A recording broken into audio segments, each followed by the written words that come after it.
नमस्कार, जय हिंद दोस्तों। चलिए जानते हैं आज की देश दुनिया की महत्वपूर्ण ताजा और बड़ी खबरें। और आप देश के किस जिले या राज्य से इस वीडियो को देख रहे हैं, कमेंट में जरूर बताएं। पीएम प्रेसिडेंट के अंतिम संस्कार के लिए दिल्ली में बनेगी राष्ट्रीय स्मृति, मोदी सरकार की मंजूरी। दोस्तों, केंद्र सरकार ने शुक्रवार को राष्ट्रीय राजधानी के समाधि परिसर में राष्ट्रीय स्मृति के निर्माण के प्रस्ताव को मंजूरी दे दी है। यहाँ पर वर्तमान और पूर्व राष्ट्रपति, उपराष्ट्रपति, प्रधानमंत्री और अन्य राष्ट्रीय नेताओं के अंतिम संस्कार किए जाएंगे, जैसा कि कैबिनेट द्वारा तय किया जाएगा। यह निर्णय पूर्व प्रधानमंत्री डॉक्टर मनमोहन सिंह के निधन के एक दिन बाद आया। महिलाओं को हर महीने 3000 रुपए और 400 यूनिट मुफ्त बिजली। दिल्ली चुनाव में कांग्रेस ने किया बड़ा वादा। दोस्तों, दिल्ली विधानसभा चुनाव 2024 के मद्देनजर कांग्रेस ने अपनी चुनावी घोषणा पत्र तैयार करने की प्रक्रिया तेज कर दी। पार्टी ने संकेत दिया कि वह आगामी चुनावी घोषणा पत्र में महिलाओं को हर महीने 3000 रुपए देने और 400 यूनिट मुफ्त बिजली देने का वादा कर सकती है। कांग्रेस का यह कदम आम आदमी पार्टी और भाजपा को चुनावी मैदान में उनके वादों के खिलाफ चुनौती देने के रूप में देखा जा रहा है। जब तक डीएमके सरकार सत्ता से बाहर नहीं होगी, तब तक चप्पल नहीं पहनूंगा, अन्नामलाई ने दी सरकार को चुनौती। दोस्तों, भाजपा तमिलनाडु के अध्यक्ष अन्नामलाई ने गुरुवार को एक प्रेस कॉन्फ्रेंस में राज्य सरकार और पुलिस पर कड़ा हमला किया। उन्होंने कहा, जब तक राज्य में डीएमके की सरकार सत्ता से बाहर नहीं हो जाती, तब तक वह जूते चप्पल नहीं पहनेंगे और नंगे पैर चलेंगे। इसके अलावा उन्होंने 27 दिसंबर को सुबह 10 बजे अपने घर के बाहर खुद को 6 बार कोड़े मारने की योजना का ऐलान किया। उनका कहना है कि यह कदम उन्होंने अन्ना यूनिवर्सिटी की छात्रा के साथ हुए यौन उत्पीड़न की घटना पर ध्यान आकर्षित करने के लिए उठाया है। अन्नामलाई ने राज्य सरकार और पुलिस की उदासीनता की भी कड़ी आलोचना की। अन्नामलाई ने कहा कि आरोपी गढ़सेकरन डीएमके का सदस्य है और इस कारण पुलिस ने उस पर कार्रवाई नहीं की। शेख हसीना के प्रत्यर्पण को लेकर बांग्लादेश का अल्टीमेटम, मोहम्मद यूनुस की सरकार ने भारत सरकार को दी धमकी।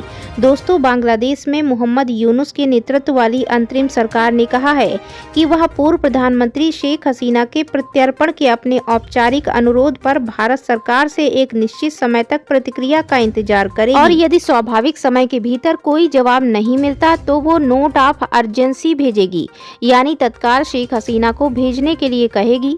सोमवार को बांग्लादेश के विदेश मंत्रालय ने नई दिल्ली में अपने मिशन के माध्यम से भारत सरकार को एक नोट वर्बल भेजा था, जिसमें दोनों पड़ोसी देशों के बीच प्रत्यर्पण संधि के तहत बांग्लादेश में न्यायिक कार्यवाही के लिए शेख हसीना को वापस भेजने की मांग की गई। आरबीआई रिपोर्ट में तीसरी तिमाही में आर्थिक सुधार की उम्मीद, जीडीपी वृद्धि दर 6.8% तक पहुंचने का अनुमान। दोस्तों, भारतीय रिजर्व बैंक यानी आरबीआई की ताजा रिपोर्ट के मुताबिक देश की अर्थव्यवस्था ने जुलाई से सितंबर तिमाही में आई गिरावट से उबरते हुए अक्टूबर दिसंबर तिमाही में रफ्तार पकड़ी है। इस तिमाही में सकल घरेलू उत्पाद यानी जीडीपी वृद्धि दर 6.8% तक पहुंचने का अनुमान है। रिपोर्ट में कहा गया है कि ग्रामीण मांग और त्योहारों की गतिविधियों ने अर्थव्यवस्था को मजबूती दी है। रिपोर्ट के अनुसार ग्रामीण क्षेत्रों में खाद्यान्न उत्पादन रिकॉर्ड स्तर पर पहुंच गया, जिसमें ग्रामीण मांग में तेजी आई है। साथ ही बुनियादी ढांचे पर सरकारी खर्च बढ़ने से आर्थिक गतिविधियों और निवेश को प्रोत्साहन मिला है। वहीं आरबीआई ने कहा कि 2024-25 की दूसरी छमाही में भारतीय अर्थव्यवस्था और मजबूत होने की उम्मीद है। सरकारी नीतियां, घरेलू मांग और बुनियादी ढांचा विकास इस वृद्धि को गति देंगे। भाजपा नेताओं के खिलाफ ईडी तक पहुंची शिकायत, चुनाव से पहले पैसे बांटने के लगे आरोप। बता दें दोस्तों कि आम आदमी पार्टी के राज्यसभा सदस्य संजय सिंह ने दिल्ली विधानसभा चुनाव से पहले लोगों को नकदी बांटने के आरोप में भाजपा के 2 नेताओं के खिलाफ प्रवर्तन निदेशालय को बृहस्पतिवार को एक शिकायत सौंपी। सिंह ने ईडी पर निशाना साधा जब वे भारतीय जनता पार्टी के पूर्व सांसद प्रवेश वर्मा और पूर्व विधायक मनजिंदर सिंह सिरसा के खिलाफ शिकायत देने के लिए एजेंसी के अधिकारियों से नहीं मिल पाए। सिंह ने कहा कि उन्होंने आपकी ओर से शिकायत देने के लिए शाम 4 बजे ईडी अधिकारियों से मिलने के लिए एक ईमेल भेजकर समय मांगा था। आप नेताओं ने पत्रकारों से कहा, आप संयोजक अरविंद केजरीवाल के निर्वाचन क्षेत्र में बुधवार को मतदाताओं को 1100 रुपए खुलेआम रिश्वत के रूप में दिए गए। यदि ईडी पूर्व सांसद वर्मा के आवास पर छापा मारे तो करोड़ों रुपए बरामद होंगे। सिंह ने इसको लेकर अफसोस जताया कि ईडी के अधिकारियों ने उनसे मिलने से इनकार कर दिया। उन्होंने आरोप लगाया कि हर मामले में बेहद सक्रिय रहने वाली ईडी के पास आप नेताओं से मिलने का समय नहीं है। एक तरफ पीएम मोदी ने किया केन बेतवा लिंक परियोजना का शिलान्यास, दूसरी तरफ नाराज ग्रामीण चिता पलटे। बता दें दोस्तों कि प्रधानमंत्री नरेंद्र मोदी ने खजुराहो में देश की पहली जल परियोजना का शिलान्यास किया। वहीं दूसरी ओर केन बेतवा लिंक परियोजना का भूमि पूजन शिलान्यास से नाराज ग्रामीण और प्रभावितों ने उस दिवस को काला दिवस मनाया और परियोजना स्थल पर ग्राउंड जीरो पर पहुंचकर जंगल की लकड़ी बटोर कर उसकी चिता बनाकर और जलाकर उस पर लेटकर प्रदर्शन किया। बता दें दोस्तों कि आंदोलन करने वाले अमित भटनागर की माने तो 46 लाख पेड़ 22 गांव मिट जाएंगे। यहां कानून सुप्रीम कोर्ट एनजीटी के सुझाव की अनदेखी की गई है। यह योजना विकास नहीं विनाश लाएगी। बुंदेलखंड के जल संकट का स्थायी हल पारंपरिक जल स्रोतों और जल संचयन, 46 लाख पेड़ और जंगल उजाड़ने से विनाश होगा। ग्रामीणों का कहना है कि इस परियोजना ने उनके जीवन, माटी और आजीविका को नष्ट कर दिया है। उन्होंने परियोजना के लिए अपने खेत, घर और सांस्कृतिक पहचान का त्याग किया, लेकिन बदले में उन्हें फर्जी ग्राम सभाओं, लाठीचार्ज और भ्रष्टाचार का सामना करना पड़ा। वह पाकिस्तान के राष्ट्रपिता थे। महात्मा गांधी को लेकर अभिजीत भट्टाचार्य के बिगड़े बोल। दोस्तों, बॉलीवुड के मशहूर गायक अभिजीत भट्टाचार्य ने अपनी मशहूर गानों को लेकर जाने जाते हैं। शहरों की आवाज के नाम से लोकप्रिय अभिजीत अपने गानों के अलावा विवादों को भी खड़ा करने में माहिर हैं। अब अभिनेता ने एक ऐसा बयान दिया जिसकी वजह से अब वह सोशल मीडिया पर काफी ट्रोल हो रहे हैं।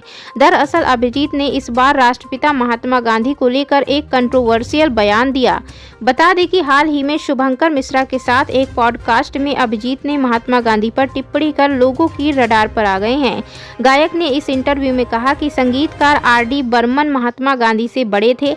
जैसे महात्मा गांधी राष्ट्रपिता थे, वैसे ही आर.डी. बर्मन संगीत की दुनिया में राष्ट्रपिता थे। इसके आगे सिंगर ने महात्मा गांधी को लेकर एक बड़ा और विवादित बयान दे दिया। अभिजीत ने कहा, महात्मा गांधी पाकिस्तान के राष्ट्रपिता थे, भारत के नहीं। भारत पहले से ही अस्तित्व में था, पाकिस्तान बाद में भारत से अलग हुआ। गांधी को गलती से भारत का राष्ट्रपिता कहा गया है। पाकिस्तान के अस्तित्व के पीछे वही जिम्मेदार थे। शेयर बाजार में जोरदार तेजी, सेंसेक्स 600 अंक उछलकर 78,600 के पार, निफ्टी भी चढ़ा। बता दें दोस्तों, बीते हफ्ते की गिरावट के बाद घरेलू शेयर बाजार सोमवार को बड़ी बढ़त के साथ खुला। हफ्ते के पहले कारोबारी दिन शुरुआती कारोबार में सेंसेक्स 628.34 अंक उछलकर 78,669.93 पर पहुंचा, जबकि निफ्टी 219 अंक चढ़कर 23,806.50 पर पहुंचा। इस दौरान अडानी समूह के शेयरों में भी उछाल देखा गया। वहीं बता दें कि सेंसेक्स के शेयरों में Bajaj Finance, HDFC Bank, ITC, ICICI Bank, Bharti Airtel, Tata Steel, Reliance Industries और एक्सिस बैंक में उल्लेखनीय बढ़त। सरकार ने किया ऐलान, पीएम मोदी 2 करोड़ से ज्यादा लोगों को देंगे संपत्ति का अधिकार। सरकार ने ग्रामीण भारत में संपत्तियों को वैध बनाने और उन्हें आर्थिक विकास का आधार बनाने के लिए स्वामित्व योजना के तहत 2.19 करोड़ संपत्ति कार्ड बांटने का लक्ष्य रखा है। यह योजना मार्च 2026 तक पूरी होगी। पंचायती राज मंत्रालय के सचिव विवेक भारद्वाज ने बताया है कि यह योजना ग्रामीण क्षेत्रों में लोगों को उनकी संपत्ति के अधिकार देने और इसे बैंक से कर्ज लेने के लिए उपयोगी बनाने में मदद करेगी। वहीं बता दें कि 27 दिसंबर को प्रधानमंत्री नरेंद्र मोदी 12 राज्यों और केंद्र शासित प्रदेशों के 50,000 गाँव में 58 लाख संपत्ति कार्ड वितरित करेंगे। अब तक सरकार ने स्वामित्व योजना के तहत 1.37 करोड़ संपत्ति कार्ड जारी किए। बता दें दोस्तों, यह योजना अप्रैल 2020 में प्रधानमंत्री मोदी ने शुरू की थी। इसका उद्देश्य गाँव के आबादी वाले क्षेत्रों की संपत्तियों का रिकॉर्ड बनाना है। इस योजना से ग्रामीण भारत के लोगों को अपनी संपत्तियों का मालिकाना हक साफ साफ मिलने लगेगा। भारत चीन के लिए अच्छा रहा साल 2024, बातचीत से सैन्य गतिरोध हुआ समाप्त, कैलाश यात्रा पर बनी सहमति। दोस्तों, गुजरता साल भारत चीन संबंधों की दृष्टि से महत्वपूर्ण रहा, जो 4 वर्ष से अधिक समय तक उनके संबंधों में गतिरोध के बाद समाधान लेकर आया। चीन भारत के बीच 1962 में हुए युद्ध के बाद से दोनों देशों के बीच टकराव की यह सबसे लंबी अवधि थी, जो पूर्वी लद्दाख में सैन्य गतिरोध को समाप्त करने के समझौते के साथ खत्म हुई। भारत के विदेश मंत्री एस जयशंकर ने हाल में लोकसभा में इस मुद्दे पर एक बयान देते हुए अप्रैल से मई 2020 में पूर्वी लद्दाख में वास्तविक नियंत्रण रेखा पर चीन द्वारा बड़ी संख्या में सैनिकों को जमा करने का जिक्र किया था। इसी के परिणाम स्वरूप जून 2020 में गलवान घाटी में संघर्ष संघर्ष हुआ और दोनों एशियाई दिग्गजों के बीच संबंधों में दरार आ गई। साल 1962 के युद्ध के बाद का तनाव 1988 में तत्कालीन प्रधानमंत्री राजीव गांधी की बीजिंग यात्रा तक बना रहा था। इस बार दोनों देशों ने शीर्ष कमांडरों के बीच और परामर्श और समन्वय के लिए कार्यतंत्र के माध्यम से समय समय पर बातचीत की, जिसके परिणाम स्वरूप बफर जोन बनाकर पूर्वी लद्दाख में 4 बिंदुओं गलवान घाटी, पैंगोंग झील, हॉट स्प्रिंग और गोगरा से चरणबद्ध तरीके से सैनिकों की वापसी हुई। अंततः 21 अक्टूबर को भारत और चीन ने पूर्वी लद्दाख में LAC पर देपसांग और डेमचोक के टकराव वाले बाकी बिंदुओं पर गश्त और सैनिकों की वापसी पर एक समझौते को